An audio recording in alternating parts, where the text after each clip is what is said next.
We are living in a time where there are a ton of mountain bikes to choose from, and that number grows exponentially when you factor in that most brands offer multiple builds per model.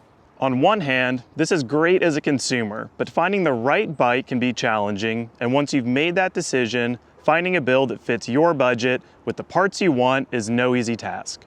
And often, you end up making a compromise somewhere, whether that is spending more money than you planned on, riding components you don't truly enjoy, or having to make immediate upgrades to your brand new bike.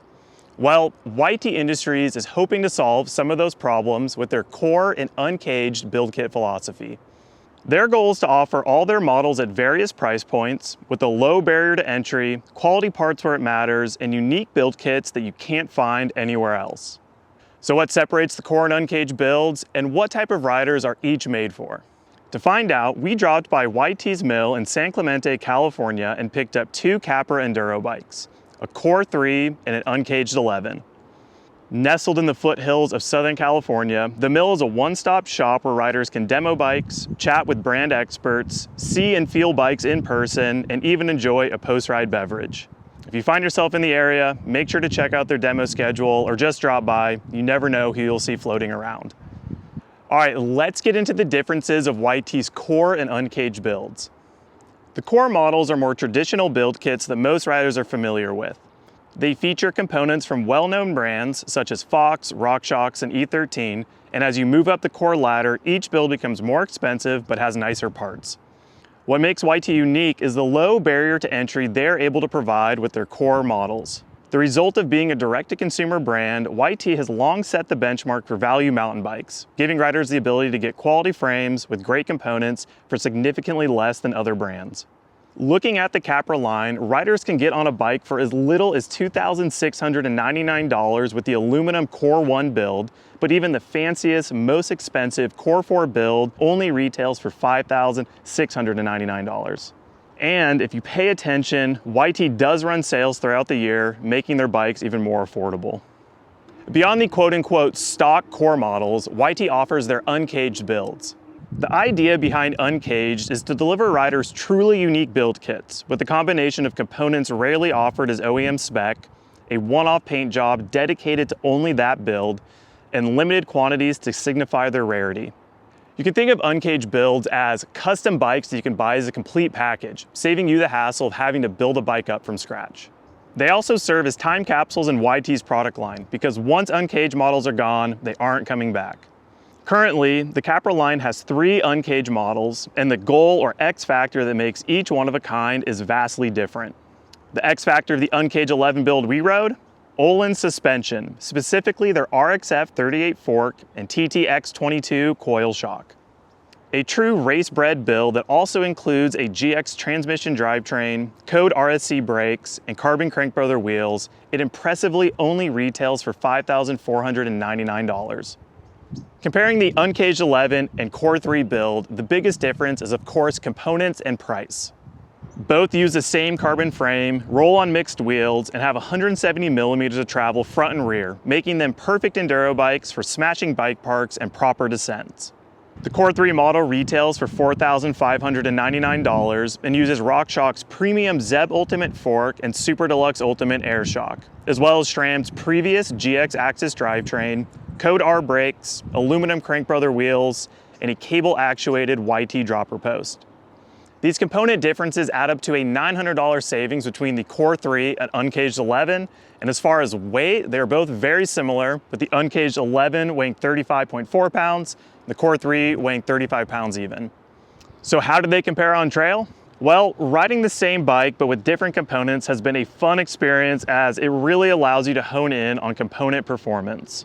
With both bikes being high-end models, they've been extremely fun on trail. The Capra is a very versatile bike. It can be responsive to rider input and easy to move around, or stable at speed and confidence-inspiring through big hits. It all just depends on rider style and setup.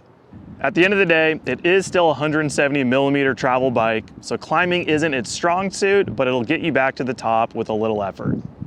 Getting into component performance, the differences in suspension, brakes, and drivetrain gave each build unique on-trail characteristics.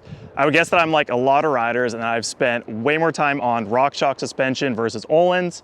So setting up the RXF38 fork and TTX22 rear shock took a little bit longer just to understand the full range of adjustability. But once I settled on air pressure settings for both chambers that gave me the support and ride height I was looking for, matched with rebound and compression settings to match my riding style, I didn't have to mess with the suspension again. This will likely be most riders' experience, so take your time and try a few different settings until you narrow down what feels best for you. Setting up the Zeb Ultimate fork and Super Deluxe Ultimate rear shock was a more familiar process with lots of adjustability to allow a wide range of riders to find that ideal setup. Once I was out on the trail, the differences in suspension feel was the biggest factor separating the two builds. The Core 3 with RockShox rode more lively and responsive, making it super fun to pop and move around on smoother trails with jumps and berms.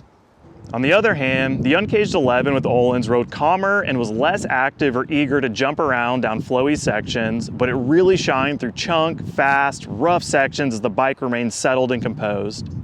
A big part of this had to do with the differences between an air and coil shock, as the Super Deluxe Ultimate provided more ramp up and more to push against when pumping the bike. Overall, being that both bikes use premium suspension products, you end up with a premium ride quality that is supple, smooth, and supportive. If I was solely focused on maxing out my fun meter or hitting bike parks, I think the Core 3 with RockShox is ready to provide a good time. While the Uncaged 11 with Öhlins offers a tad heavier damping that will allow advanced riders to push the bike incredibly hard on more technical trails, knowing the suspension will withstand a lot of abuse. Moving on to brakes, both bikes use SRAM code brakes, with the Core 3 featuring the Code R model and the Uncaged 11 featuring the Code RSC model. The most notable difference between these models is the Code R uses bushings in the lever pivot, while the RSC uses bearings and adds a pad contact adjustment. Both deliver similar braking power and bite, but the RSC provides much smoother modulation and extra bite point adjustability. It might not seem like a huge difference, but if you are riding steep, brake-heavy trails, the Code R can cause more arm pump, and the lack of pad contact adjustment makes it tough to keep your lever throw the same as your pads wear. The final standout component difference was drivetrain performance. Both bikes use SRAM electronic wireless access systems, but the Uncaged 11 features the new transmission T-type version. We have a boatload of information on our site going into all the advancements of transmission, but what's noteworthy in this comparison is how consistent and smooth transmission shifts under load compared to the first generation Axis. In the few months I've tested both of these bikes, I haven't had any misshifts or had to make any adjustments with the transmission drivetrain, whereas the GX Axis drivetrain, I have had to make a few micro adjustments to keep it running smooth, and I still have ended up with a handful of harsh, bad shifts per ride. When you factor in that upgrading from the GX Axis drivetrain to GX transmission would cost you only slightly more than the difference in cost between these bikes, it makes it hard not to start leaning towards the Uncaged model. So who are either of YT's builds for? Is the extra juice worth the squeeze to ride an Uncaged build versus going with a more traditional Core model? I would say yes, but it all depends on how much you want to spend and what you prioritize as a rider. The Core models are great for riders shopping on a budget or those just getting into mountain biking who aren't looking to drop an absurd amount of money on a new bike. Right now you can get on an aluminum capper for $2,000, which is pretty awesome if you ask me.